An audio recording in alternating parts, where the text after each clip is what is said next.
Hello, ladies and gentlemen, and welcome to Cloud 5, the podcast where 5 British idiots delve into the latest and strangest in totally bonkers headlines and trivia. Before we dive in, some introductions to the cast of irreverent imbeciles who'll be guiding you through this week in weird news. First up, I am Jack. We've got Brandon. Hello.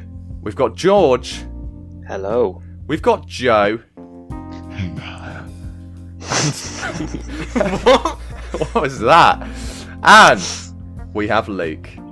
Hello. Oh, ladies and gents, it's been a rough few months, but Cloud 5 is back and ready to rumble. I'm really excited to be back.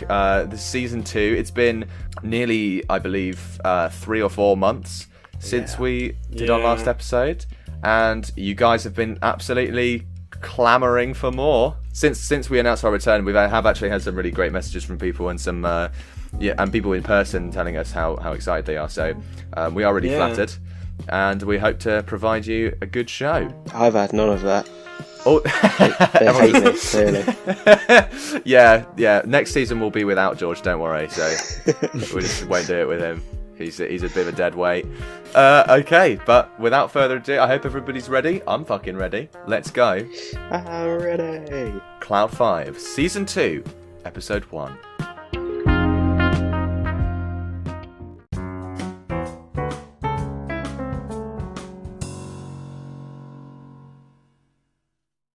First up, it's Headliners. The weekly segment where you lot fill in the gaps of the zaniest headlines I could find in the depths of the internet. We're going to go straight in. First headliner. Nebraska man makes 60 blanks in 24 hours. Poo. Babies. Babies? 60 poos or 60 babies? That's I think, actually, I'm changing. Babies is better than mine. Yeah. Makes 60 orgies. He makes them. That's a lot of people. He makes them. He manifests them. Is it in 24 hours? Yeah, in 24 hours. I love how it says, like, he makes 60 orgies as if, like, he makes it to them. As if, like, he manages to get to them, you know? Or maybe he makes, like, 60 police calls. Like, it sounds like something a guy would do. Or makes. Maybe he's, like, cooking something. Babies. He's brewing something. Maybe he's brewing something within. Yeah, oh my gosh. Maybe he's going to have a liquid release. 60 silicone dildos. Okay. Do you know what, guys? I'm so glad we're back, and these are the guesses that you guys are launching the new season with. We've got poo, babies, dildos, and orgies. The answer: Nebraska man makes 60 naked skydiving jumps in 24 hours. How? What a legend! Yeah, 60 of them. 60 naked skydiving jumps. I don't believe it. Wait a minute. How many is that per hour? It's like just under 3 per hour. 60 divided by 24. It's 2.5. 2 point something. Yeah, 2.5 an hour. Yeah, it's amazing. And the Bloody minimum hell. to break the record was 25 jumps, and he I don't did believe it. 60 of them. There is a reason for it, and the reason is quite nice. The tradition is for skydiving jumpers to do their 100th jump ever in the nude. I don't know why that's a tradition. Maybe skydivers are fucking mental. Do you think that Jack? Have you got information on this, or is it just the headline? I have the info. I want to know does he land, get his clothes back on, and then go back up on the plane, or does he just stay naked for 24 hours? Well, I don't have that level of detail, but that is a very good question, and one that I would like to know the answer naked. I think he has a very intimate relationship with the pilot. I think people need to get better at article writing, because these are the things that we need to know. Yeah, I agree. I also think that, but to be fair, there's a lot of jumps happening in that small space of time. I reckon that it's probably a jump and then a quick pickup. So there probably isn't much point or time to reassemble one's outfit between the jumps. Maybe he got undressed during the jump. No. Fully nude, other than his safety equipment. Situation. Does anyone else feel like really bad for his penis and balls? I'm not thinking about his penis and balls. Because they're probably quite cold from, like, the wind and, like, being rattled about. Like, what happens if he's, like, going down and a seagull thinks, dinner? They definitely experience some air resistance. Yeah, I would say that it probably caused some permanent shrinkage. Yeah, he probably got like a little chestnut mushroom and 2 hazelnuts going down there. Well, They're you'll probably see. so tiny by the time he gets down there. Yeah. It's I bet not. it's pretty cold. He looks like a Ken doll by the end. Well, there is actually nice reason for why he does this bizarre stunt. Is it cured his erectile dysfunction? His his friend. Obviously, I explained the tradition is to do your 100th ever jump as a skydiver in the nude. But his friend, my friend that we lost to mental health issues, was very close to his 100th jump. The man said, close that's enough sad. that he talked about it all the time and he didn't get to make it. So I'm out here for him and a lot of other people that we lost. So he did 60 jumps, fundraised for Movember Foundation, a charity dedicated to men's mental health and suicide prevention. So isn't that really sweet? Oh, Yeah. that's Nice man. That deserves to be on dudes posting their wins Twitter. What the highest honour known to man. Yeah. Yeah, I'm sure he would be delighted to know that random internet personality Brandon Hatton has decided that he should be on random Twitter page. The dudes posting their W's. He should be. That I'm sure that will make it Post all your worth dub it. now. That'll make all of the genital issues worth it. If you It get is dub, worth send it. it to Brandon. Yes. Next headliner: neighborhood overrun by mob of blanks. Italians. Neighbours. Italians. They're back and they mean business. No, it isn't Italians. Swedish. Raccoons. It's not Swedish. It's not a nationality, Brandon. It's not a human thing. It's an animal. French. But it isn't. They're it not. isn't They're not raccoons. human. The French Oh, aren't human. that's are true. they? The French, no, they're not. But that's not the answer. Horses or donkeys. I said raccoons. Is it not cows. raccoons? It is not raccoons. Rats. general Um, farmyard animals. It's not rats. It is a farmyard animal. It's ducks. Ducks. Ah, Yeah, neighborhood overrun by mob of ducks. I said that. I just pronounced it incorrectly. Yeah. You just pronounced it horse. Is the neighbourhood okay? Are the ducks like? Is it like the mob? Is it like The mob The of duck duck- mafia. The duck mafia. No, it was basically, it started off, there was just a pair of ducks living in Baton Rouge, and they have multiplied into 60 ducks. There's something weird hell. going on there. They have overtaken the town. Wait, like mitosis, but ducks. Yeah, and the woman living there, Jennifer Richardson, she said, it's like The Birds, the Alfred Hitchcock movie, but now it's the ducks. I haven't seen the Oh, birds, no, so I not can't the really- ducks. I don't really get it. I think you can fathom what it is from the title. It's a horror film about birds, where they just go crazy and kill people. Like Is it that Birdemic. really terrible film, Joe, that we were looking at? Yeah, Birdemic. Yeah. Is it Birdemic? It's the worst CGI I've ever seen in anything else. Guys, should Google Birdemic. Please do. I need to Google this now. I like eating duck. Duck's tasty. Well, there's a lot of them here. That Jennifer Richardson says we can't even open our blinds because the ducks will be there. Oh my If they- When god. they come, they'll just already be there. If they hear a blind go up or the door jiggle, they'll fly up. Jennifer said. The city is reaching out to wildlife agencies to see if the ducks can be safely relocated. Officials strongly encourage people not to feed the ducks, since a steady source of food draws them to a location. I thought it was going to be like, don't feed them or they'll like start killing something. It's like, Yeah, they They'll fly into like the gremlins. They fly into a violent rage. Well, how about if we visited this town and I had a big Right, so we bucket go of now, shall we? birdseed. No, and I mix this birdseed with laxatives and I'll just spread it out. Let's make it even worse for the residents. Yeah, like let's it. ruin their lives. That is a neighbourhood that's been lost to the ducks. I don't know who's next and where the ducks will strike, but that's a town that We can We warn must be you. ready. We must prepare the air defences. We can only warn you, I'm afraid. So if there's anyone listening in that area, because we do have some Run. listeners in America, if there is anyone in that kind of vague area, the Baton Rouge area, If you haven't seen them already, get out while you still can. yeah. They will come and they will They're quack fucking you. coming for you. They will. Third headliner. God no. Wisconsin business creates world longest blank. Penis. creates the world's longest. George is actually on a decent line with hot dog because it is a food product, but it isn't penis. Is it meat? Creates world longest meat. What kind of food product are we talking about here? So a long one, Brandon. Yeah, long. I can't give you any other information because you'll get it. The world's longest. The world's longest pizza. That's a fairly reasonable guess. Pizza's a sphere, man. It can't be long. It'd just be biggest. No, you can have a... No. Brandon? Pizzas aren't... Did you just call pizza a sphere? Oh yeah, pizzas aren't spherical at all. What are you talking about? Oh, that would be so cursed. A pizza. I don't know what kind of last gen pizza you guys are eating. What are you imagining? 3D pizza. George is on pizza 2.0. Yeah. George is on liquid pizza that you can just inject.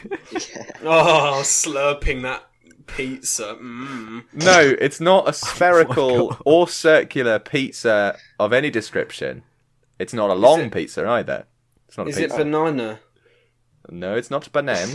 It Or is. baguette. It is How not would they baguette. make that? It's not a baguette. Wisconsin Business. I'm so tired. Wisconsin business creates world longest string cheese. I said Oh, that. yes! You didn't say that.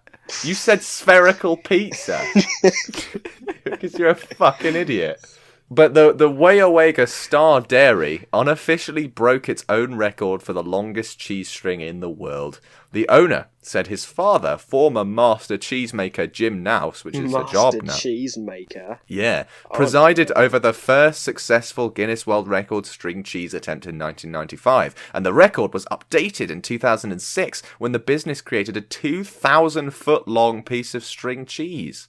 And that was just back in 2006. So already there was a lot of cheese going on. But now, this year, the cheesemaker celebrated June Dairy Month by creating a string cheese that measures 3,832 feet, nearly doubling the 2006 record. Wow. I love that. Isn't that incredible? That's impressive. That is a lot of cheese. Do you reckon they ate that, or they just went, "Oh, that's cool," and then threw it in the bin? Threw it all in the bin. Threw it all in the world's longest bin. No, I was gonna say, like, do you think like the person who, like they give it to someone as like a prize? Jack, that's what they're working on now. They're working on the world's longest bin, so To they can contain somehow it. get rid of it. Yeah. But imagine being given that and you're lactose intolerant. I don't know. You probably poo. I don't think there's a contract. Like, if someone gave you the biggest cheese string in the world, you don't have to then eat it unless you're so lactose intolerant that mere contact with a dairy being just near makes it, you explode. Yeah. Well, actually, it seems to have been a lovely little thing for the community. Gerard Nouse, who is the son of the master cheesemaker, and I would say is probably a master cheesemaker himself, making the longest cheese string in the world.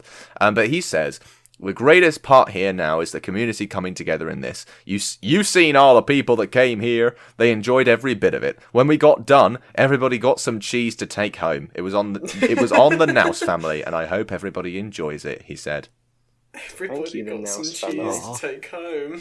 And he said documentation from the latest event will be submitted to Guinness World Records to have the record updated with the new cheese length. He says he wants his father's name to remain on the record. And Jim Nouse, the master cheesemaker, still alive, said he was proud to see the business continuing his tradition. I can't do any more, so it's great they do it, he said. Isn't that brilliant? Aww, that's sweet. It's a nice little family that is story nice. as well. It is, isn't it? Yeah, I like They that. should make a film about that. What? The world's longest cheese string? This Yeah, summer. it's got a nice arc. Yeah. Cheese and then cheese. Starts in cheese, ends in cheese, like all my favourite movies. Yeah. This summer, prepare to see cheese like you've never seen it before. You've seen cheese, but you've not seen cheese. It's like The Godfather, but it's the Cheese Father. Cheese. The god cheese. Look how they massacred my Stilton. That was a bad joke. Anyway. Pretty cheesy joke, Jack. Wait. Oh, the pun lord is back. He's back with a vengeance. Season 2, Cloud 5 is off to a great start. But before we move on to the main segment of the podcast, I just wanted to highlight this other headline that I found. Yeah, I did actually. It's another world record. Just on the topic of triumphs today, seeing as we're back and It's ready another for dub business. to submit to Brandon. Yeah, another dub for the Twitter account that Brandon was talking about. Oh yeah, go on. Julie, hold on to your hats, guys. British man stacks 5 M&Ms, breaks Guinness World Record. Oh my god. Only difficult to 5? stack, dude. I could beat I was that. gonna say you can't stack something that's curved very easily. Well, a 23-year-old man from Solihull in England was stacking M&Ms during the third lockdown. Looked it up and found that the record was 4. So it took him 2 to 3 hours to complete his stack. And God, he bet he was bored. And he said 5 M&Ms doesn't sound like a lot, but it was near impossible to do. So I was chuffed when I achieved it. I thought about attempting 6, but there's no chance. 5 was hard That's a enough. bit too far, isn't it? Yeah. It's the most British thing ever. Yeah, that would have crossed Don't the wanna line. push I think these things 6. really, because he could mentally hurt himself. Yeah, I think. I Well, was I gonna mean, say- obviously, then you've got to worry about because you might be in the running for a Nobel Peace Prize at that point, and can you put up with that fame? Yeah, it's like some people can't deal with that. No. You know, some say if you stack 6 M&Ms, ISIS comes through your door and shoots you in the skull. Ah, okay. I heard that. What? I heard that if you get to 10, it causes a fragmentation of the space-time continuum. Just like a black hole opens up. And that is the last thing you want to happen. That is the last thing you want to have. Brandon, by the way, can we go back to what you said about ISIS? Is it ISIS, but like the M&M characters from the advert? What, like Danny DeVito? No. Poor What are you talking Danny. about, Danny DeVito? What are you talking No, about? Danny DeVito voices the red M&M. Does he really? Yeah, you know the advert where like Now the the red M&M biting wishes- makes sense. Yeah, the red M&M Yeah. wishes to be human, and when he turns to human, he's Danny DeVito. I have not seen that, and I have no idea what you're talking about. But all I know is that the M&M advert is the yellow. I know. I was never able to make sense of it when I was younger. The man walks in, and the woman's in bed with the red M&M, and he's like, "You were gonna eat him without me, weren't you?" And then and he goes, "Now the biting makes sense." And then the yellow one's like in the wardrobe watching, and he's like, and he's like, "Psst, Scott's home early." You know what? That? Yeah. Has The anyone seen things that I advert? would do. The things I would I've do seen to it. the green M&M. Like Okay. she All right. is down bad. Moving on. So it's your damn You're bad, down Brandon. bad, mate. I don't know what you're talking about. She's not doing anything. She just exists. That is the end of headliners. If you have any headliners for us, send them to cloud5cast@gmail.com or tweet us at cloud5cast on Twitter using the hashtag cloud5. We are delighted to be back. Let's move on.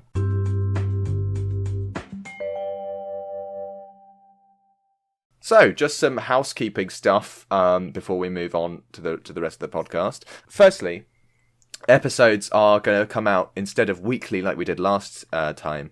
They're going to be bi-weekly, which is annoying because it's a word with two meanings. It can either mean 2 per week or every 2 weeks. Now, I think it's a very important distinction to be made, considering that like it literally the same word used for 2 different timings. So it's really stupid. Come on, English people, get You your act should together. say fortnightly. Yeah, that's what I mean. Fortnightly, there will Fortnight be all an night, episode Brandon. coming out every fortnight. other Saturday. There'll be a Cloud 5 Amogus. episode just to give everybody time, because these episodes can be long and it takes a long time to listen Bogus to Doge. to edit as well. So it's always good just to leave that extra time. And we've listened to some feedback and decided to give you all a break from us. Yes. Poor Jack just kept on talking Through, like, Amogus. It's just all I can do. We're also going to be recording our episodes about a week in advance, just because it gives me time to kind of record.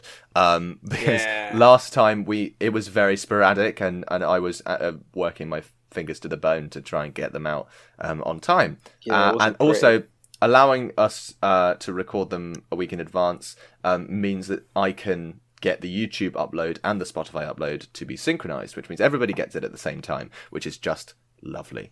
Final bit of housekeeping is just a big thank you to all of our listeners who listened to the first season and who are here now. Yes, Yes. thank you. Everybody, whether you be in the United Kingdom, whether you be in the US, Romania, Germany, Mexico, Canada, Argentina, Australia, the Netherlands, or Greece, that is madness, but that's so cool that you guys are listening, and so and we look forward It is to very cool. sharing our journey of knowledge with you. Yes, thank you. On a similar note, Brandon, that was Why so did you fucking. say it like that? What was that? Thank you. Thank you so much. You said it like someone just saved your life. Anyway, on a similar note, we've had lots of messages since we announced Cloud 5's return, and most seem to be excited. We haven't spoken to Auburn about it yet, but we'll see. Hopefully he's as excited as ever. One Yeah, he's particular so message I have to read out on the show, and I'm half convinced this is one of our mates fucking with us, but I just have to read this out because I tell you, I got this email at 2:30 last night.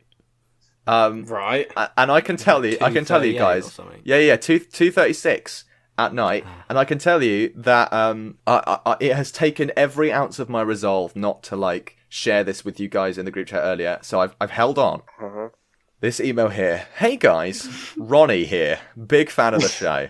Love to listen on the train ride to work. I liked the bit you did about anecdotes and stuff, so I thought I'd mention that I was at the pub watching the England game the other day, and someone, and then in brackets, presumably a Ukrainian, used my half-empty lager glass as a toilet. Oh my god.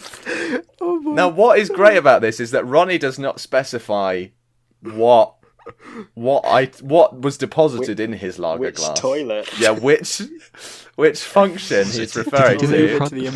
He likes to take the bottle from him and piss in it while looking in the eyes. I don't know how the situation played out, Ronnie, but okay. And it says also, I found a headline you guys might like. And he's only attached the headline, so I had to look this up myself. Man who set fire to house by cooking steak in toaster upset at insurance payout. So I'll be reading that in a second. Keep up the good work, you're funny lads. Ronnie Lobster. Ronnie Lobster. Lobster. I love the last name. Thank you, Ronnie Lovely Lobster. name. I love it. Ronnie Lobster. Who are Ronnie you? Lobster. Please email it again. We have to get Ronnie Lobster a Yeah, regular Ronnie Lobster fixture. needs to come all the time. Yeah, Come more, Ronnie Lobster. Ronnie Lobster. What a man. Anyway, I looked up the headline that he sent us, and it says, a man whose attempt to cook steak in a toaster sparked a fire that destroyed his house. Destroyed. Yeah, and he was upset to find that his insurance policy did not pay out as much as he'd wanted it to. The man, no. the man, My boy. the man decided to prepare a meal of steak and chips, but opted to cook the steak in a toaster rather than the frying pan. Oh my god. While it was toasting, he left the house to go to the local fish and chip shop. Really? to go and get chips. Oh, God, The I'm fire dying. severely damaged the home he shared with his partner, and the insurance company. Oh my god, it's massive! The insurance company paid $418,000 for the damage, and that is the maximum that can be paid under their policy. But the couple felt it was not sufficient, and said that they should pay another $200,000. It says apparently it had not been made clear to them their policy had changed from replacement cover to total sum insured. So there was some confusion over what kind of plan they were on. But the insurance company didn't uphold the complaint. They kind of stuck to their guns. And Karen Stevens, the Insurance and Financial Services Ombudsman, which I assume is a rank within the insurance world, she said, in this case, the original fire event itself was preventable. Cooking steak in a toaster is literally a recipe for disaster, she said. To have then left the house and toaster unattended for the sake of hot chips must be a constant source of regret. Never, never leave cooking unattended, even if you think you'll just be a minute. And please use your appliances for the purpose for which they designed. Toasters are for toast. I don't And get steak. why the toast. Surely cooking it in the toaster won't take long. Well, it's Surely there's like a maximum time you can put the toaster on for, isn't there? So I do have a fact. You can cook food with random everyday appliances. I have seen people pull off a steak in a toaster, but the one I find funniest is you can actually cook things in a dishwasher. No. So if you make something watertight, so no water can escape or enter, something like a sealed jar or a sealed bag, you can then put stuff in it and it'll steam and heat through and stuff. Oh wow, that's awesome! I didn't I actually cook know my that. chicken in that and then eat it. Yeah, you I can would cook not your chicken recommend in the that. dishwasher. Unless you want to end up like this man, whose entire house burned down. And 600k in debt. Oh, brilliant! That is just incredible, isn't it? Thank you, Ronnie Lobster. Thank you, For that. Ronnie Lobster. Thank you, Ronnie. That's Mr. great. Lobster. Thanks, Ron. Ron. Come. I hope you have some fun stories for next time. Please do. Is it Ronnie or Email Ron? back. It's Ronnie. Ronnie with an IE. Is it We call Ronald? him No, I was Ron. asking him just for next time. Oh, you're asking him? Well, that's what he's typed in the email. Okay. Also, if I'm going to give Ronnie the benefit of the doubt and say he is real, but if any of you listeners are actually Ronnie Lobster, reveal yourself. Yeah, we want to know who you are. We want to know Ronnie Lobster. Ronnie Lobster. if I'm you are looking real- at his Twitter. He's following like your bog standard British people, like James May, Richard Hammond, Jimmy Carr. I like how like we're talking about Ronnie Lobster, and then within this, like Brandon has found him. Brandon has looked Yeah. him up. Yeah. I found Tracked him him. down. Like, already. Knows where he Hated lives. Yeah, we're gonna have like a fucking. We're gonna know his IP address in a minute. Yeah, Ronnie. By the way, we now know where you live. So I'm Yeah, coming, we know Ronnie. we know the locations of every member of your immediate family. Okay, well that's it for that little segment. I just thought it was brilliant. Thank you, Ronnie, for that. And if any of you have fun stuff to send us along the lines of Ronnie, what Ronnie has sent us, please do send that to our to cloud5cast@gmail.com. We'd love to hear from you. be like Ronnie.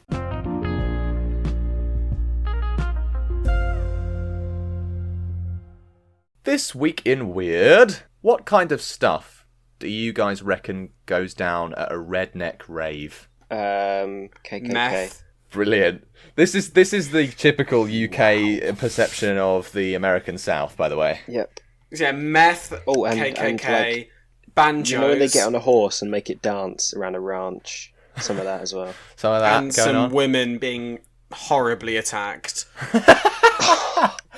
Brilliant. Well, Wow. You well, banjos. to the tune of gentle southern banjos, yeah. Redneck rave at Kentucky Park ends with 48 people charged, a throat slashing, and an impalement. Oh, It sounds about right That's for then. what? Just like multiple crimes. That's a real, not 48 people arrested for all of those, for both of those crimes, but there's that's just a multiple charges. It was a 5-day How event. many were left? How many survived? It was like a fight to the death. There were a lot of people. Eyewitnesses described it as looking like a city of like lights and caravans and stuff like that. And dead bodies. So listen to this. It was a 5-day event featuring mud, music, and mayhem, according to the official description of the event. 14 people were arrested, and another 34 were cited on criminal charges that range from assault and strangulation to drug and alcohol possession. One man reportedly had his throat slit, and a woman was allegedly choked until she was losing consciousness in a fight over a blanket. So, Brandon, you were not wrong. Blanket? Yeah. I was gonna say.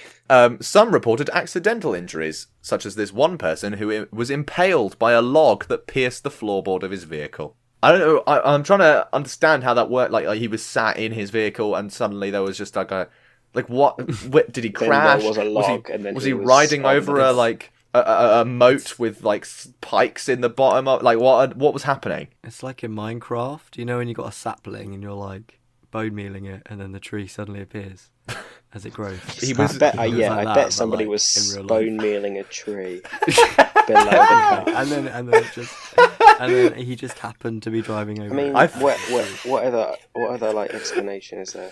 Yeah, there isn't any. Exactly. That sounds completely airtight to me, like. Yeah, sounds about I right. got it. Well, I got it. the organizer of the Redneck Rave posted on Facebook that they plan to improve on the things that happened at this event and make the one scheduled for October even better. Even better, as if that was like a success. Triple the throat slashings, triple the impalings. We're going. Yeah, we We got this. What do we need? More knives. Yeah, exactly. Yeah. Surprised no one was shot. Next time we'll have some Molotovs on the scene. Do you know what I mean? What kind of response is that? So someone had his throat slashed, and your response is, yeah, well, it'll be better next year. Even better. It'll be a little bit better, yeah. I don't believe our listeners are from Kentucky, which is probably a good thing. That's where Yeah. KFC's from. Brilliant. It is. That's good, Brandon. Batshit parties are a historical fixture, and I found a few that have happened throughout history that you might want to hear about, and perhaps recreate if you have a spare moment. Admiral Russell's party. Now, Admiral Russell was a naval officer, British naval officer, and he holds the record for the history's largest cocktail. In 1694, he threw an officers' party for the Navy that employed a garden's fountain as the punch bowl. Oh, God. Yeah. A series of bartenders actually paddled around in a small wooden canoe and filling up the cups for the guests. And not only that, but they had to work in a 15-minute shifts to avoid being overcome by the fumes and falling aboard. One guy actually nearly drowned, but apparently, according to the story, he fell in, but then like they just drank him out.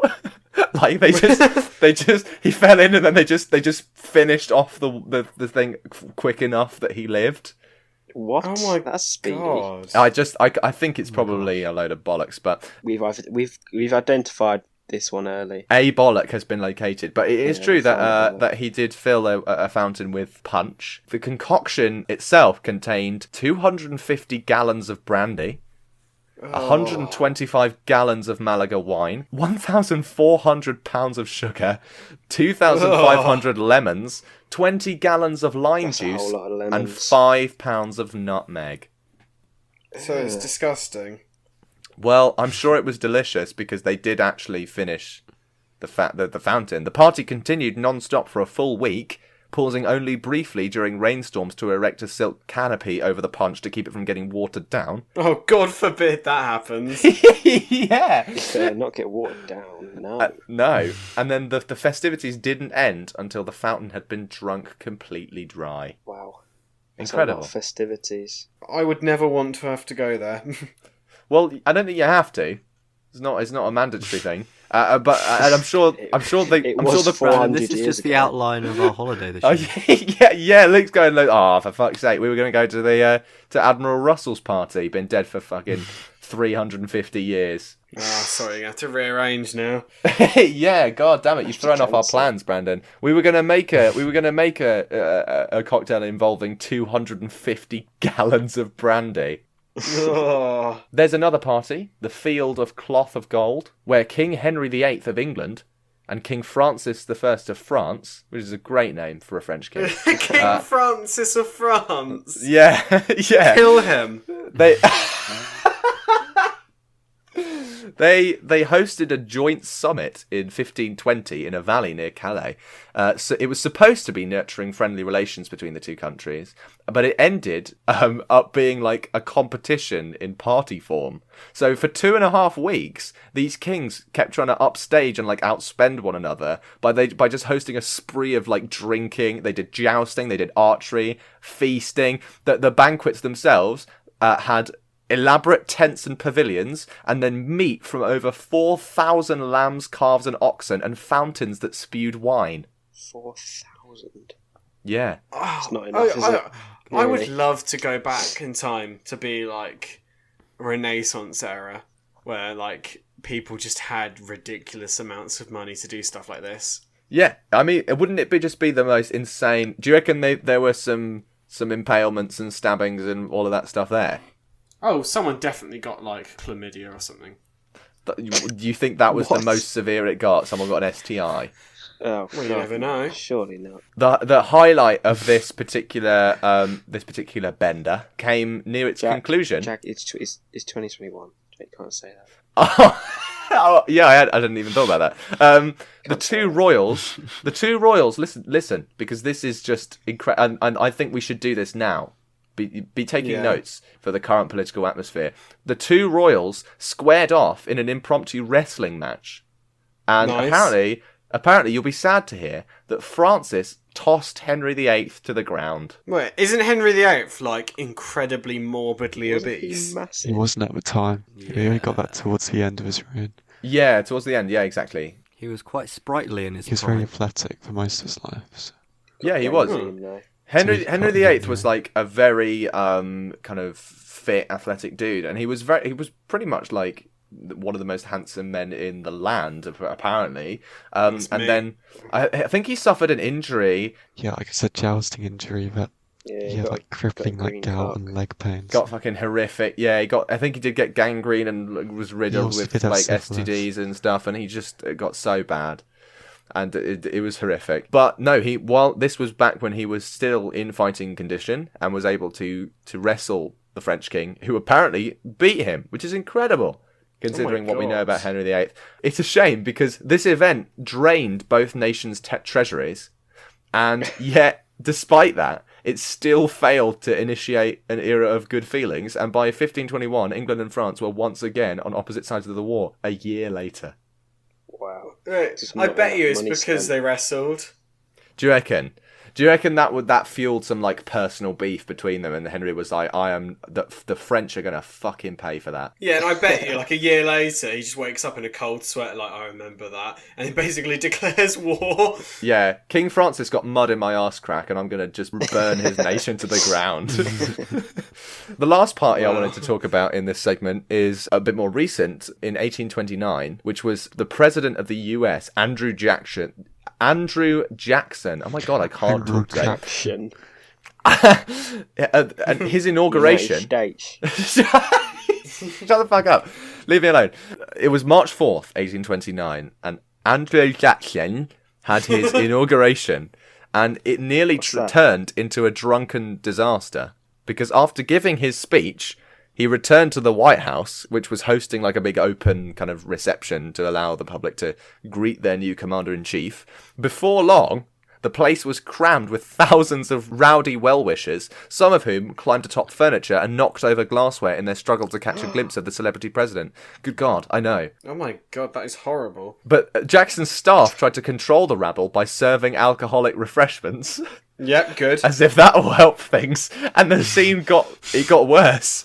And they were able to kind of disperse it when they took the alcohol out onto the lawns to get them everybody outside. So they all just followed the fucking alcohol like the Pied Piper. And Jackson actually had to flee out of a window to a nearby hotel to avoid being crushed by his Out of supporters. a window. You know, you do what you gotta do. There were $50,000 worth of damages, and I think that's in their money, so that's probably even more now. I don't understand Americans. Do you want to hear another great fact about Jackson and slightly related to an earlier headline? Go on. At the end of Andrew Jackson's 8 years in office, the president was given a 1,400-pound cheese wheel Yeah. as a gift. I want that. It was 4 feet in diameter and 2 feet thick. Oh my god. It sat in the White House, aging for a couple of years, and then finally Jackson allowed the public into the East Rim to eat the cheese, which it consumed over several days in 1837. The odours lingered for days after the event. Wow. Wow. That is a lot. That's a mighty cheese wheel. It is mighty. Surprised there's not still any left. Yeah, no, there's no. Well, obviously there's none left. Can you imagine if there was still some left? Is there any left? Oh, that would be so good. Piece of cheese the love size of like cheese. Austria. But no, that's those are some mad party. Which is your favourite? Which one do you think you would like to attend out of all of those three? Or the redneck cheese rave? Kentucky. wheel. Kentucky one. The Kentucky Actually, no. one. I'd like to visit the England v France one. Yeah, if only to batter the French under some like kind of pretext. That would be brilliant. I do like the cheese thing. I like how Brandon said like the first thing he said wasn't even one of the parties. It was just I just want to be there for the cheese. Just Yeah, get some I like cheese. cheese. I want to be Cheese let is into good. the room with the cheese. You don't want fountains of wine and like a massive banquet and wrestling matches between the kings of England and France. You want cheese. I do want cheese. Who doesn't? Unless it's some kind of wild animal. That is, yeah. What kind of civilized person doesn't like cheese? Yeah, I Yeah, know, and if you're right? like lactose intolerant or something, then grow up really. Yeah, get a Yeah. grip. Stop being so childish. Just don't be lactose intolerant. Just not be intolerant to it. Just tolerate it, you for know? God's sake. Stop being It's intolerant. It's not that It's hard. actually disrespectful. It's cheese bigotry is what it is. Now, for our beloved Florida Man segment, where Brandon guides us through weekly tales of the utter fruitcakes across the pond. For the latest in our forays into Floridians' frequent follies, Brandon brings us this week's Florida Man. I've got 4, Oh my god. Too and they're many. all based on Jack. You might have to say this for me because I still don't know how to say it. Nominative determinism. It's that, which is basically where your name means your profession. Yeah, Oh, so like it's basically when butcher. people are drawn to professions like, so you know, Terry Boot and Peter Foot, the Shoe Zone employees that we talked Oh, about yeah. last season. That is nominative determinism because they have names that are shoe related and they work at a shoe place. It's just like Dick Chop, the vasectomy surgeon, Oh yeah. who is a real I remember person. him. Yeah, He helped me out good. yeah, good old Dr. Chop. Good old chop. So Brandon has He found did give me some a good Florida old men. I assume that are related to this phenomenon. Yes, I've actually got 3. The first Okay. one I don't think it actually is. So I've got 3. Brilliant, please share. Florida woman named Crystal Metheny arrested in Polk. Oh my god. Crystal Metheny. Crystal Now, Metheny. Crystal we've heard a Metheny. bit about Crystal Metheny from We my... heard, yes. Yeah, my cousin found Crystal Metheny originally and told me about it, and I thought he was making it up. Brandon, please tell us what Crystal Metheny did. Her alleged crime was not drug related, but not this time, because before she has been arrested for drugs. Because her name is Crystal Metheny. Yeah, that's weird. So, Do you reckon she was just trying to go abroad, and then they thought she was like... They thought she was On trying a to smuggle passport, drugs. it says like Crystal Yeah. Metheny on it. Yeah, so it tripped some sensor, and they were like, so we have to take you in. yeah, something is a bit dodgy here. But anyway, Metheny was arrested on May 5th on a charge of Metheny. shooting an offensive missile into a vehicle, according to public records from the Polk County Sheriff's Office. That is insane. She fired a bazooka at an occupied car. How? Just casually, as you do. Why? There's no reason. Yeah, for what it. was Just her walking what was down her the street. reason? What's the motive? I don't know her motive. She just like did it. She just fired this missile. How did she get her hands on that? I suppose it is America. Yeah, I know it's America, but they don't just sell fucking like military grade probably weaponry, do they? Probably. Oh, yeah. it's America, you never know. And according to this article, I've just discovered another man. He may not be Florida man, but he should join forces with Crystal Metheny. Please, who is I'll it? just read the headline. Another man. Man named Edward Cocaine arrested for drug possession. Yeah, brilliant. What Well, drugs I was would- Oh, it? he is Floridan. He is from Florida. Triumph. Crystal There is such Metheny beauty and in the Edward world. Cocaine. What a duo. They should partner up. Crystal Metheny and Edward Cocaine. They should team up with Ronnie what Lobster. drugs was he in possession in? What Cocaine. Oh, that's weird. Yeah, that's so bizarre. Florida woman named Booze crashes into Taco Bell sign whilst driving Booze. drunk. Yeah, Jack sent me this one. Did I? I forgot Yeah. doing that. And A woman in St. Petersburg, Florida, with the last name Booze, crashed into a Taco Bell sign as the result of driving drunk. Incredible. Her name is Booze. See, this is amazing. I wonder if, like, this is God's work. If there is such a thing as fate, and we're all predetermined on a set path, do you reckon whoever is setting that path, like God or the fates or whatever, is kind of made it up, and then like they had to come to name all these people, and they were like, I've had it. I'm bored. Let's just, and they were like, think, what could we name these people? It has to be random. It has to be, I don't know, Edward Cocaine, Booze Woman, or whatever. You know, just like throwing them out. It's like when they look around for, like in films and comedies and stuff, when someone gets asked, someone's like, oh, what's your name? And they're trying to make it up, and they're just looking around and then using the first thing that comes into their eye line. Like, piano chairman. Yeah, yeah, exactly. The Taco Bell in which she crashed into was actually her place of employment, and she was charged with a DUI, leaving the scene of an accident, and driving with a suspended or revoked license. It was an attempted revenge killing. That's Yeah. what it was. Booze the fool. Not enough And booze. finally, I have the best one ever. When I found this is one no one has seen yet. Jack hasn't sent me this one. That is a high praise. The best Florida man ever. Well, it's up there. It's one of my favourites. Okay. Florida man named Shaft Bang Adams caught hiding meth in his penis. Oh my god. What? So yeah, this man has been ID'd as 30-year-old Shaft Bang Adams. No, I don't believe it. And I refuse to believe that is real. rocks of crystal meth were found in his foreskin. Why did look in there? Yeah, how did they? Why do they like? Oh, sorry, man. Yeah. Oh, was it So- was it What's going on sniff? in Was it? it a sniffer dog? Was I it, don't know, sorry, the I've got tears in my eyes. Was it a Police underwent a search on him and labelled the meth found in his penis as 4 crystal rocks white in colour. And what led to this situation was Shaft Bang Adams driving without a licence. Wow, and they were like, what? So the police officer was like, "Get out the car. I'm gonna need to look at your cock." I don't get. So is that his middle name? Bang. I don't know. It just it would his be name is so Shaft funny. Bang Adams. It'd be so funny if Shaft Bang was like one word. Double-barreled. Yeah, no, because if Adams is his last name, then his mother would have been like, "Oh, let's name him Shaft Bang." The thing is, though, the best thing about this guy is his record has definitely been wild, as he's been arrested more than 20 times. Oh my god, Shaft Bang!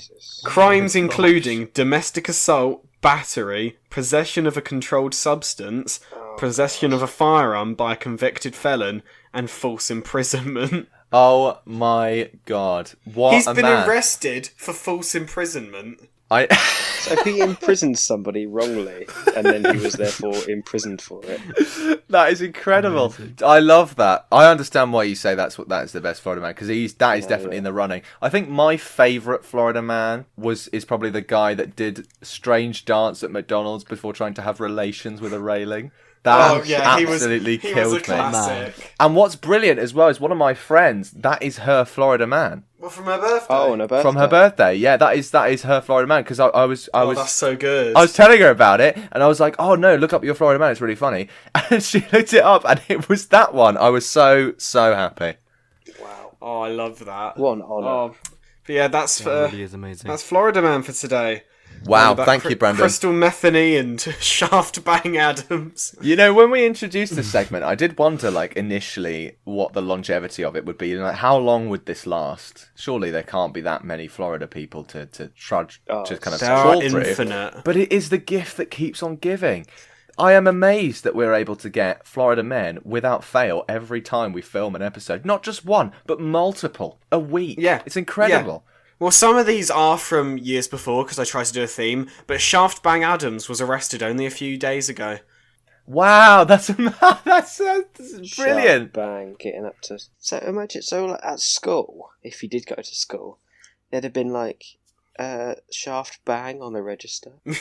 Maybe that's why he's so messed up, because he was just bullied relentlessly as a child. Yeah, I mean, if you name I'd your bully kid him. Shaft Bang, they're not going to become a lawyer. Yeah, I'd bully them probably. Crystal Metheny and Edward Cocaine probably received the same treatment. Yeah, oh, Edward Cocaine. Yeah, what a man. Anyway, thank you, Brandon, so much for Florida No Man. worries. And you can send Florida men of your own, including ones from your birthdays. Ronnie Lobster, can we find out what your Florida Yeah. man is, please? I want to know Ronnie Lobster's Florida Man. So do I. It's very important to me that I know that.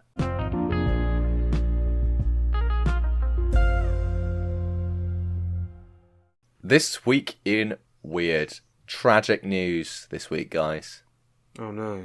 It's somewhat related to what we've already discussed, and I'm going to ask that you treat this with utmost respect, because frankly, it isn't funny at all, okay? Chef dies after falling into a vat of chicken soup he was preparing for a wedding.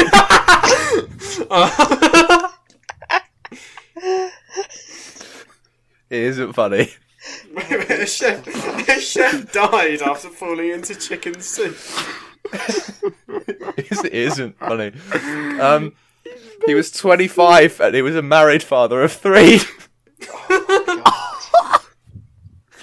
And he was making chicken soup for a wedding in northern Iraq on June 15th. Of course it's in Iraq. Of course, it's Iraq.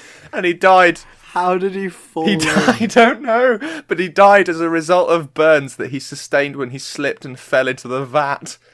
He succumbed to his injuries on the 21st, 6 days after the accident. Oh my god, he had to spend 6 days. Do you reckon he still smelt of chicken like 6 days later? I'm Surely so that's, like, sorry. infused within It's him. really sad. It is actually legitimately sad that he died because, he leaves behind a family, and it's a horrible way to go. It's a really horrible way to go. Yeah. But oh my god, I just saw that headline, and it felt like it I belonged wonder if on they the show. ate the soup afterwards. Yeah, in his memory. What I like to imagine about this case, this guy falling into the vat, is that he because it's really sad that he died, days after, so he was in agony for a long time. But Soup-related injuries. what I imagine is that he fell in, and it was just like it was just like drowning noises, and then like they Bits of put chicken him out. getting lodged in his orifices. He was already dead, like this limp in there. Do you reckon he enjoyed it when he was in there a little bit? Sort of like, this is actually quite nice. No, George, Like, I don't think he enjoyed it at all. No, but like, he just like gulping He it tried up, some. Like, ooh. George, it was He tried some, was scalding like, hot. I may be dying, but this is He had a sip. top notch. 70% of him was covered in third-degree burns. I think you're stressing the little details. Yeah, I'm sure it is nice, but it's not nice when it's like burning your, esophagus. Well, he liked it. It's chicken soup. There are- chicken soup, Jack. All right. There are, Don't ask questions. even if you're being suffocated by it. Well, There is it are- chicken soup. Yeah. There are other people in history who have been tragically killed by food. Adolf Frederick I of Sweden, killed by cream buns. Yeah. The most deadly of the buns. Wait, how? I How normally how like did? buns, but not the cream one. Does that mean on his death certificate it just says cream bun? Well, let me explain to you. He was a king of Sweden. He was a famous glutton, and he consumed an enormous final meal in 1771. He didn't know it was going to be his final meal, but it was on Shrove Tuesday. He was 60 years of age, and he ate a shitload of lobster, caviar, sauerkraut, kippers, and champagne. He decided to finish off his meal, which sounds quite delicious, with a traditional Swedish dessert of semla, which is a cream-filled bun served in a bowl of milk. Now, all of this seems pretty normal. However, Adolf Frederick did not stop at 1 or even 2 buns. He ate 14 of them. Oh God! Oh my god. He ended up with terrible indigestion and possibly food poisoning, which ultimately killed him. Wait! I want to know, what are the Swedish thinking by putting a cream-filled bun in a bowl of milk? Yeah. What, you're just going to have a soggy bun? Yeah. It's not going to be nice. It's going to be dripping with milk. I love that Brandon is morally outraged by this Not story. actually upset by this. It looks yummy. I wouldn't eat 14 of them, though. I think that would probably be It a might bit be indulgent. mistake. Yeah, well, obviously, because it killed poor Adolf Frederick Oh, there. see, that looks fine. Apart from when it's in a bowl of warm milk. Well, I don't think it was the milk that pushed him over the edge. I think it was the 14 other ones he had. You know, I think if he's eating a cream-filled bun in milk, he deserves to die. There you are, Where was it, Sweden. Sweden. Yeah, Sweden. Yeah, he was a Swedish king. Yeah, any in, the listeners from 1700s. Sweden, I hate you. Brilliant. Okay. Nice. Well, how do you feel about the Danes, Brandon? I actually know someone who's from. I know a Danish person. Hi, I don't like Imogen. the I know you Danes. won't be listening, but I like We're the playing. Danish. England are playing the Danes tomorrow, and I I'm don't going to like be. them.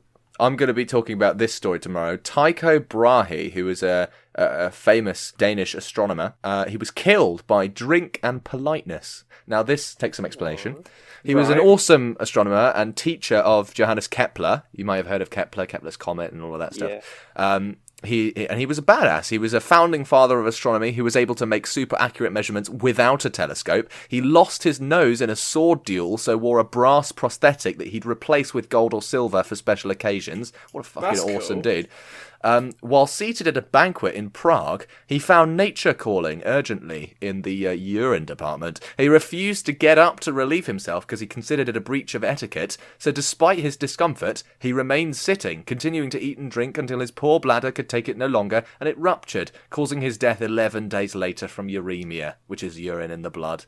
So he was so polite that he died. That is Do you know very sad. your? I'm pretty sure your bladder can pop. Well, that's what happened to There's him. Proof right there. Yeah. Yeah, look Wow. at Tycho Brahe over there. Wait, so he died Over from there. a bladder that exploded. Yeah, he drank loads of stuff at a meal, and he needed to piss. But he was so polite that he was like, "I can't get up to go to the toilet. That would be rude." So he died. So I would have just got a plastic bottle out and just done it in a bottle. Do you think that would be less rude, Brandon? No, but what about poor old Ronnie Lobster? Oh, Ronnie Lobster. What about Ronnie Lobster? Oh, what about his lager glass? Somebody, yeah. Yeah, well, I don't know. Ukrainian do a toilet in his... We don't know it was Ukrainian. Can we just say before the uptick in hate crimes against Ukrainians happens? This is like Ronnie, I think, was making a joke because he was watching the England game. I don't know necessarily that there was just a posse of Ukrainians that wanted to piss in all the Ronnie English people's drinks. Jack. Okay, you're right. No, I'm sorry. Sorry, Ronnie, for questioning you. If you're listening, but yeah, that's Tycho Brahe, who sounded like a cool dude. Who probably should have listened to his bladder. And finally, the other guy that I found that was killed by food, Sir Francis Bacon, killed by a frozen chicken. Oh, see, he could have been killed by bacon. I know. If he was killed by bacon, I would have done a cartwheel naked. Killed by a pig. Well, it would have been brilliant if it was bacon, but no. He was killed by a frozen chicken. In March 1626, the elderly philosopher and statesman was travelling home to St Albans in a coach when he decided to test his theory that freezing food could preserve it for longer. A sound theory, we would all agree, I assume, living in the 21st century. He stopped the coach and purchased a chicken from an old lady in Highgate Hill, which he then slaughtered, plucked, and proceeded to stuff with snow. What I find amazing is that the way that when I found this story, I'm just picturing him like saying, "Hold the coach a second, I need to test something," and then he gets out, goes and gets the chicken, murders it, plucks it, and stuffs it with snow in front of the cab driver. Like the cab driver's like, come on, we've got to go. Sat there like, watching it. I charge by the hour, and he's like fucking stuffing this like frozen chicken with snow off the ground. It's old man. Do you want to hear how the frozen chicken killed him? Yes. Did he eat it? Or what if it came out to life?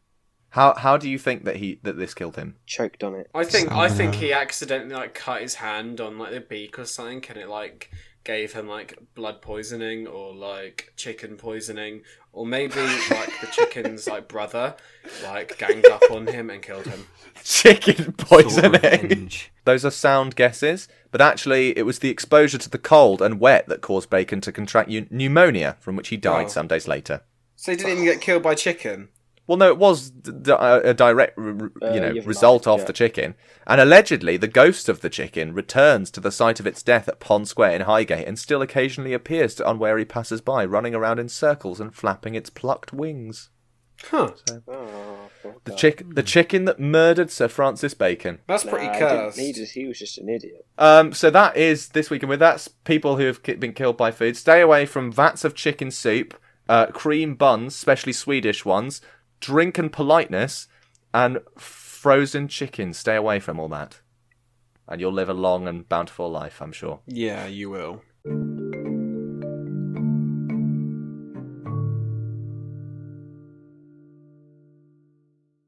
Now for a more erudite experience, our regular scientific segment, presented by our very own Luke Potter, Lord of the Science Corner. What do you have for us today, Luke? I'm afraid it's not going to be all that erudite. I'm going to be talking about bonobos today. And just before I get into it, I would like to say that I messaged Jack the other day and was like, is there going to be some sort of theme for our first episode? Because with our last episode of season 1, everyone was very much rounding up their sections, like Florida Man was looking at all the other Florida men that we'd had. I didn't get this memo, and I did something completely different. So I was like, nope, first episode of season 2, I'm going to be on it. So I'm like, is there anything, is there any sort of like themes? Jack goes, parties and food and drink seems to be the running theme. And then, so if you want to grab something like animals that have big orgies. Ooh. Wait, isn't a bonobo a monkey? It's a type of monkey. It's a bit like a pygmy chimpanzee. Monkey orgy. And there is only one animal that came to mind. And these are the bonobos. Came to mind, well, immediately you were like, I know. The bonobo. I've been to many of their parties before. Well, no, I'd heard about the bonobos on a documentary that I watched about chimpanzees because they're very similar. They're like chimpanzees, but with orgies. Yes. That's the main difference.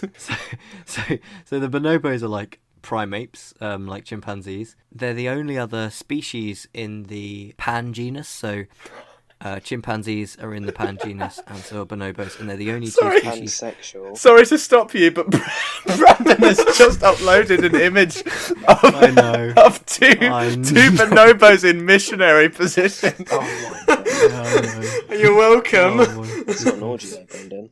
I want more. Let me find. Stop, because it will pop up while Luke's talking and I won't be able to concentrate. Yeah.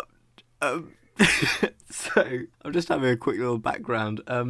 Unfortunately, the bonobos are in the endangered list. The ICUN have put them on their red list, and they are found in the Democratic Republic of Congo. Hell yeah. Oh yes. Just a little side piece of information before we get into the more crude orgy bit. So bonobos and chimpanzees share a common ancestor. And long ago, in Congo, when the Congo River was forming, two groups of these ancestor primates got separated. Sorry. By the river. Another one in there. I was trying so hard not to. Oh, I can't look at it. I can't look at it. Brandon, stop. Brandon's just put Brandon's just put a picture of a bonobo orgy in the chat.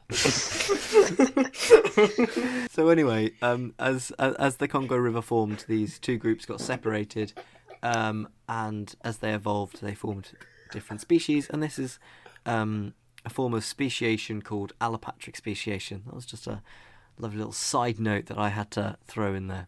Thank you. Before we get on to the orgies. So the bonobos use sex and orgies to relieve social tension, and basically, as a whole, to create and maintain peace. There are two ways that they do this.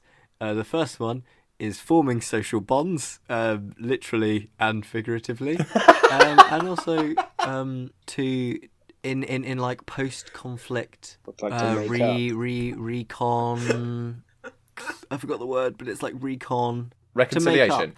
To make up after like they've like fought and there's been stress and everything. That happens amongst humans as well. Maybe not the orgy style, but normal sex does. It's true. Yes, this is quite a different type though. Almost anything can set this off. Oh god. So there's. Oh no! That is one of the best sentences I've ever heard. Almost anything can set off the sex behaviour. It's like a tree falls over and they're like, right, that's it. Just immediately start humping everything in sight. I found this almost transcript of this interview that's happening between Stephen Snyder and Chris Ryan. Mm-hmm. And basically, they watched a video of the bonobos. Brilliant. Doing the orgies, and what Ryan commented on was that there was all variations of homo and heterosexual intercourse happening. Brilliant. Between the individuals in the troop. So a group of bonobos are called a troop, apparently. And basically Ryan explains that just before the video had been taken, a green apple had been thrown into the troop. And bonobos really, really, really love apples.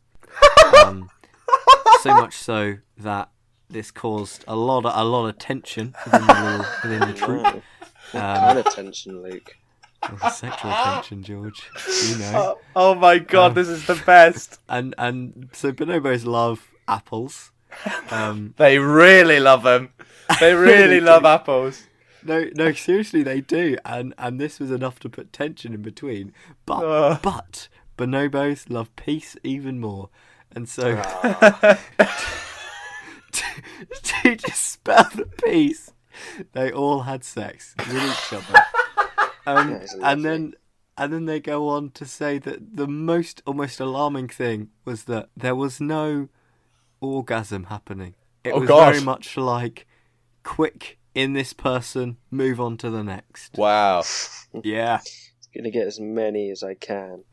Yeah. You gotta get in there and quickly get on to the next person, otherwise you're gonna lose your edge. Oh my god. And then also what they found was that bonobos don't discriminate on sex or age. Oh god. Oh my god. Yeah. Are they bisexual bonobos? Yes. Are they bisexual paedophile bonobos? Is that what you're saying? Yeah. Oh no. Yes. Oh my god. So this is very different to their common relatives, the chimpanzees, who would basically sort this social tension with violence. So the alpha male in the pack would go to get the apple, and if any of the other chimpanzees had a problem with it, they would fight until one of them either, I'm assuming, retreats or dies. Some may say that the bonobos have it sorted. There's very little violence between the different troops. Literally Yeah, one apple is thrown. One apple is thrown and it just causes this enormous, weird monkey orgy going on. That is so... Can I just say as well, throughout... I mean, you guys won't get this at home, but throughout Luke's description of these events... The Science Corner segment of the Discord has just descended into chaos. There's just pictures upon pictures of just monkeys having sex everywhere, and there's screaming, and there's like gifs of gifs of it. So there's animated monkey sex happening right now in my eyeline, and I just it's really underscored this particular segment. What's not to love, really? What a way to come back to Cloud 5 with a bang. Monkey. I get what you Like did there. literally. Like monkeys banging. With many bangs, monkeys banging everywhere.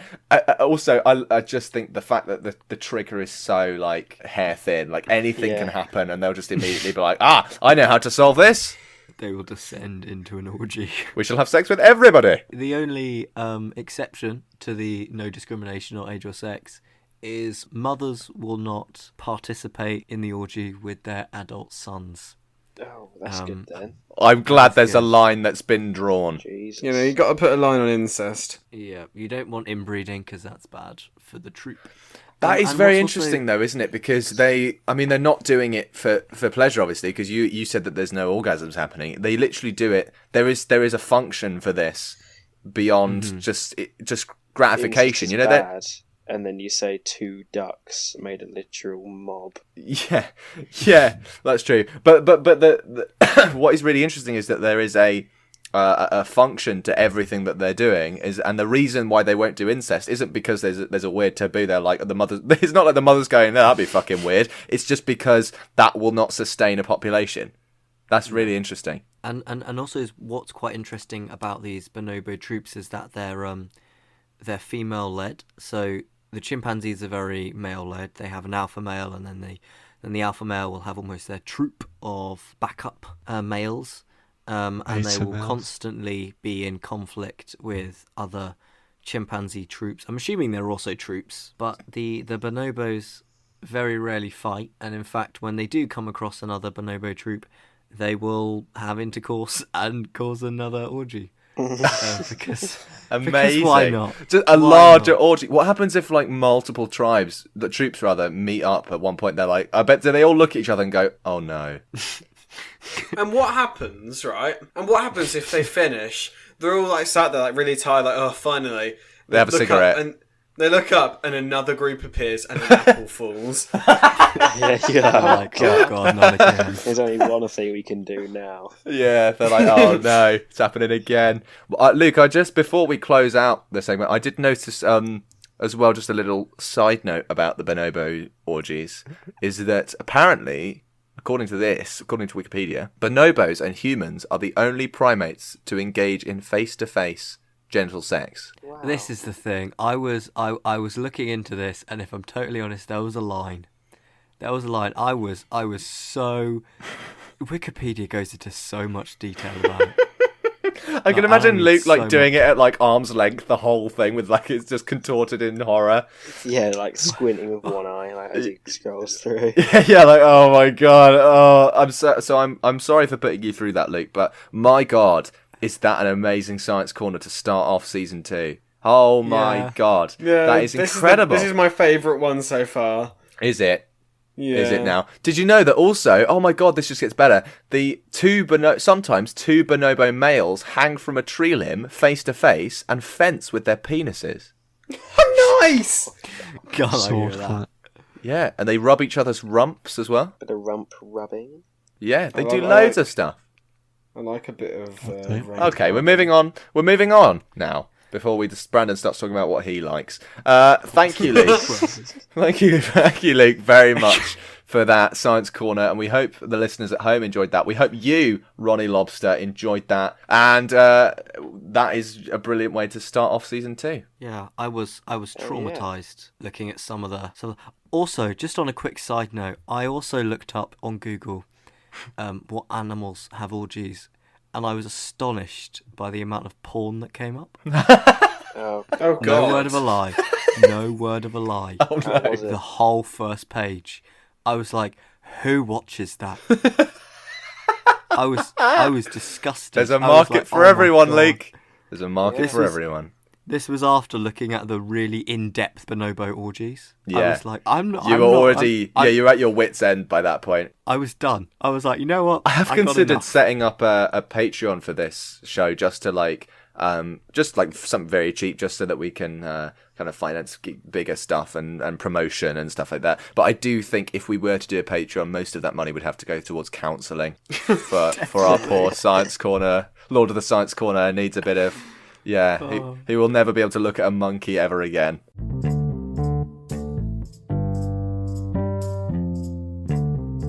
Now, ladies and gentlemen, for some trivia to end the show. This, the first episode of season 2 of Cloud 5, in our weekly segment entitled Factoids, where I read out 3 facts, 2 are true, while 1 is a load of bollocks. It's your job bollock. to identify the bollocks. I will identify it. Identify I will use my the bollocks. eye. Do it. This week, our factoids are fittingly geared around manic parties and death by food and drink. First factoid: the Pope once had a sex party with over 50 prostitutes. Wow. Which Pope? I want that to be The true. Pope? Is that like before his popehood? No, but they've got to be. Which Pope was it? Pope I Francis. swear they got to Pope- be like. whatever Isn't he Ferguson was. Argentinian? The current Pope is Argentinian, yeah. Factoid number 2. Socrates, the ancient Greek philosopher, was killed by an apricot. Sounds about right. I once ate an entire bag of dried apricots and I had horrible diarrhea. Thanks, bro. Okay. Factoid number 3. Why did I say that? Factoid number 3. Yeah. In London, 9 people died in a flood of more than 1 million gallons of beer. I can understand that. That's London, isn't it? Wait, what was the first one again? The Pope once had a sex party with over 50 prostitutes. I don't Did- think that's did- possible, because... Did he partake? You know, I think the apricot one is false. Well, You die by an apricot, man. Yeah, I don't. Unless he was allergic to it or choked on the. Or choked How can on you it. die by a cream Yeah. bun? yeah, there's a large. Yeah, pit but it in wasn't the one middle. cream Too bun. many. It was 14. I think I it's wonder the if he'd last stop. one. I wonder if he'd stopped at 13, would it have killed him? Yeah, the limit. Yeah, was it the 14th one that set him over the edge? That's what I want to know. No, but it's a There's bloody a good limit. question. Anyway, Well, everyone knows if you eat like 14 cream buns, you die. 13, Instantly. like you're fine. 13.9, you're fine. The moment you graze 14, you're screwed. You just sign your own death, so yeah. right, dead we'll man go walking. through the factoids one by one, okay? The Pope once had Yeah. a sex party with over 50 prostitutes, what do you reckon? Nah, he's too popey, man. You can't do that and then be a pope. Yeah, that Did doesn't he seem right. partake? Did he partake? Yeah. You have to take the factoid as written. But the Pope once had a sex party with over 50 prostitutes. Yeah, I mean, obviously he was not the pope before he was the pope, but even then, But then you're Catholic, aren't you? you've got to be like that beforehand. And if people knew, then he still wouldn't be the pope, surely. Socrates, the ancient Greek philosopher, was killed by an apricot. What do you reckon? I have no idea. Joe, do you know this? He sounds kind of stupid. So Yeah, Joe, do you know this one? Socrates, the founding father of philosophy, sounds stupid. oh yeah. Yeah. I mean, it didn't sound very realistic. I'm pretty sure he was either sent on trial or killed himself. So I'd say no. What about, did he kill himself by apricot, though, Joe? Yeah, Yeah. that is quite a common suicide He method. knew he was allergic because he just ate apricots. Yeah. Was he I think set he on killed trial himself. and then killed himself with an apricot? By repeatedly slamming one into his head. Somebody actually Yeah. just like hit him repeatedly for like 50 years with an apricot before he died. Anything could be a weapon if swung hard enough.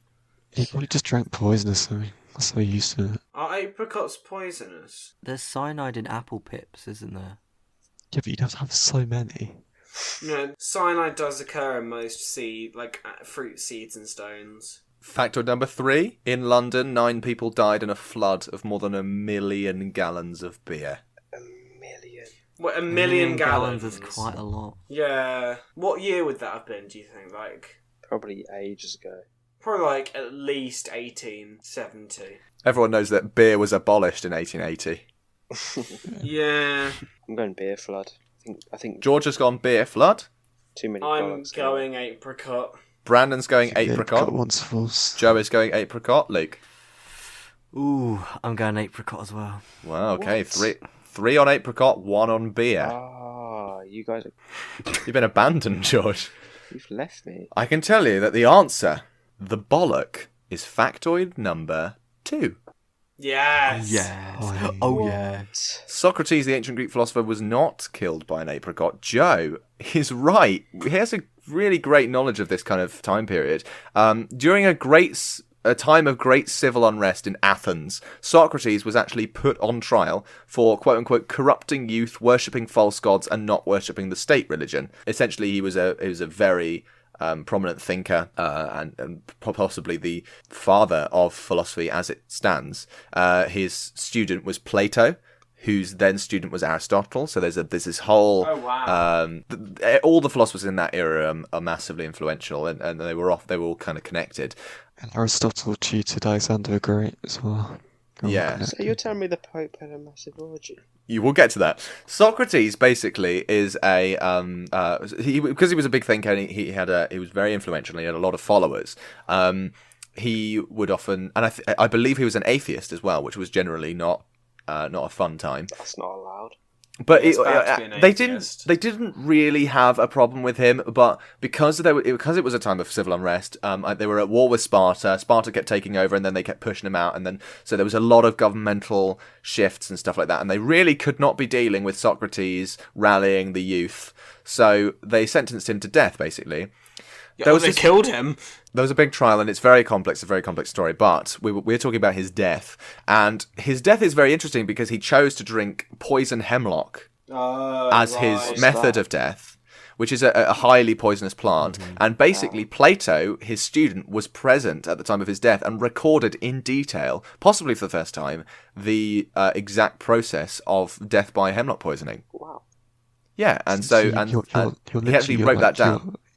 Your teacher's dying and just start writing down in detail how he's dying, so they're trying to help. Yes, research. But there was a gentleman that was allegedly killed by an apricot.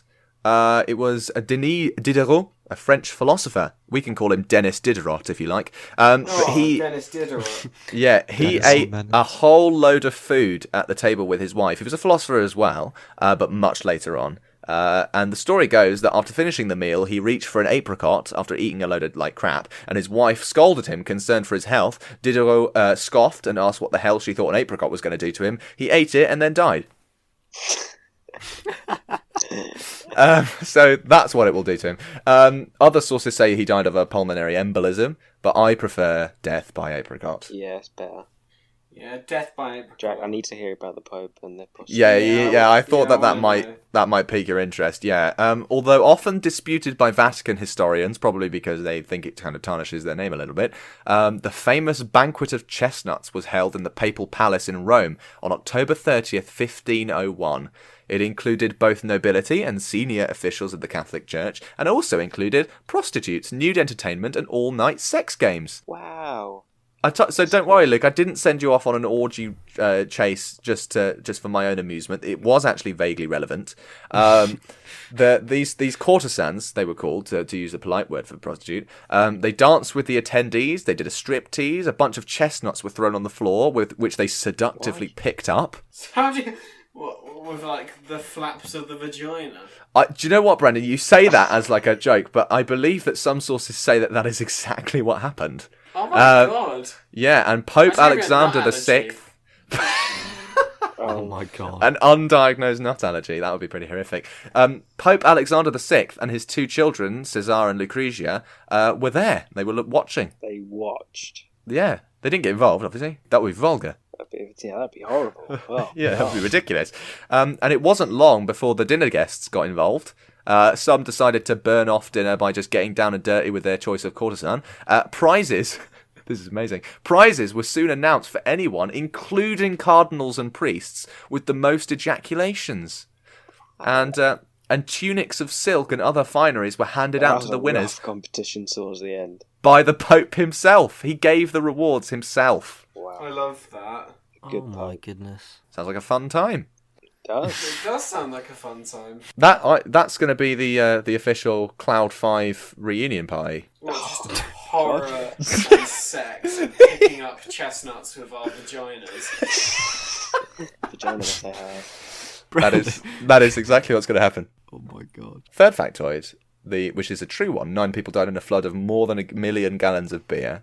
This takes some explaining, but it's again, like the guy falling into the vat of chicken. This is equally like hilarious and tragic. During the Industrial Revolution, brewery owners became known as beer barons, and they spent their newfound wealth in the age-old manner by trying to party more than the next guy. Very similar to Henry and Francis trying to have a big kind of, eat off and wrestle off, and draining their treasuries to do so. The beer barons tried to kind of throw these big alcohol-induced parties that would upstage the next guy. And in 1814, Moe's Horseshoe Brewery in London constructed a brewing vat that was 22 feet tall and 60 feet in diameter. I mean, that is just almost impossible to imagine. Oh my gosh. With an interior big enough to seat 200 people for dinner, which is exactly how its completion was celebrated. After the dinner, the vat was then filled to its 4,000 barrel capacity, which is pretty impressive given the grand scale of the project, but pretty unfortunate given that they overlooked a faulty supporting hoop. The vat ruptured, causing other vats to break, and the resulting commotion was heard up to 5 miles away. A 15-foot high wall of 1.3 million gallons of dark beer washed down the street, caving in 2 buildings and killing 9 people. Wait, 2 buildings got Oh caved my in by goodness. beer. A mother and her 2 kids were having dinner, and the wave swept them into the street and killed the 4-year-old girl. I mean, how horrific is that? And then the wave... This is like very darkly gallows humour, but there were people having a funeral.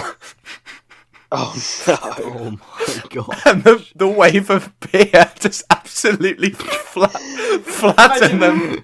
You're laying Grandad down to rest, and then his favourite drink fills his Yeah, hole. it's like, there goes Dave. Oh, we know how much he loved his beer. Yeah, Turns well- around, it's like well, a they were- tsunami of beer. And then, like, a bunch of other dead people wash up next to Dave. Well, it was a wake that they were having for a young Irish boy, and the wave smashed through the wake, killing the mother and 4 other mourners, and then also the 9th person that was killed was a 14-year-old servant at the brewery who was squashed under the wall when the vat exploded. I mean, that is so tragically hilarious. But also, as well, it gets more unbelievable because rescue attempts were blocked and delayed by thousands of people who flocked to the area to drink directly off the road. Oh, God. And when Oh, survivors... their poor livers. And when survivors were finally brought to the hospital, the other patients were convinced from the smell that the hospital was serving beer to every ward except theirs, so a riot broke out, and even more people were injured. Oh my god. Oh my gosh. Just because of this. What a Beer, hospital man. riot. It's called the What beer London does to Beer people. Flood, and you can look it up yourself. It's an actual historical event. Now, you would think that London Beer Flood is probably the greatest incident of a large edible liquid being blasted through the streets. You haven't heard of would the think Great Molasses Flood. You're right, I haven't. Oh my gosh. Oh, This God, is- imagine how sticky that would have been. It is the Great Molasses Flood, also known as the Boston Molasses Disaster, or, alternatively, this is brilliant, the Boston Molassacre. Oh, nice. That's a I see what they Joe-worthy did there. pun. See what they did. That happened in 1919 in the North End neighborhood of Boston, Massachusetts. It was a storage tank filled with 2.3 million US gallons of molasses, and it burst, and the resultant wave of molasses rushed through the streets at 35 miles per hour. It killed 21 people and injured 150 Oh my God. people. Imagine, like, Oh my god. imagine like going home and like, oh, where's Mum? Nah, she's dead. Oh no, how? Molasses. Yeah, it's the molasses, yeah. All the context you give. The event has actually entered local folklore, and residents claim for decades afterwards that the area still smelled of molasses on hot summer days. Probably does. Jeez, a lot of molasses, man. Like actually Not destroys. enough if you ask me. Imagine Like how sticky buildings. that would have been. It was extremely sticky, Brandon. That was a pain. It's to what they out get for there, living wasn't in Boston. It happened at 12:30 p.m. So people were probably just enjoying their lunch, and they were like, and they just hear this, and you're like, oh, what is that noise? And then this enormous wave of molasses just it? Trying to flattens get them. that out of your carpet. Oh god. God, that is what you really need to be thinking about, rather than the 21 people killed, 150 injured. My carpet, God, imagine, be horrific. But the reason why it was so fatal is because the density of molasses is 40% more than water, so it had a great deal of potential energy. So, Imagine getting like hit by the wall of molasses. This is an actual eyewitness report. Molasses, waist deep, covered the street and swirled and bubbled about the wreckage. Here and there struggled to form. Whether it was animal or human being was impossible to tell. Only an upheaval, a thrashing about in the sticky mass, showed where any life was. Horses died like so many flies on sticky flypaper. The more they struggled, the deeper in the mess they were ensnared. Human beings, men and women, suffered likewise. Wow. Did you know they put molasses in horse food? Do they? Yes. Yeah. Do you reckon the horses are traumatized by it? Do you reckon they get like Vietnam War flashbacks when they're eating them? Yeah, like you look at your horse and you're like molasses, and then it like enters like shell shock and it starts doing like a weird crab walk. Rescuers found it difficult to make their way through the syrup to help the victims, and 4 days elapsed before they stopped searching. Many of the dead were so glazed over in molasses that they were hard to recognise. Jesus. Oh my goodness. Imagine having a glazed baby for dessert. That's the Great Molasses Flood. So, Wow. That is the most beautiful thing ever.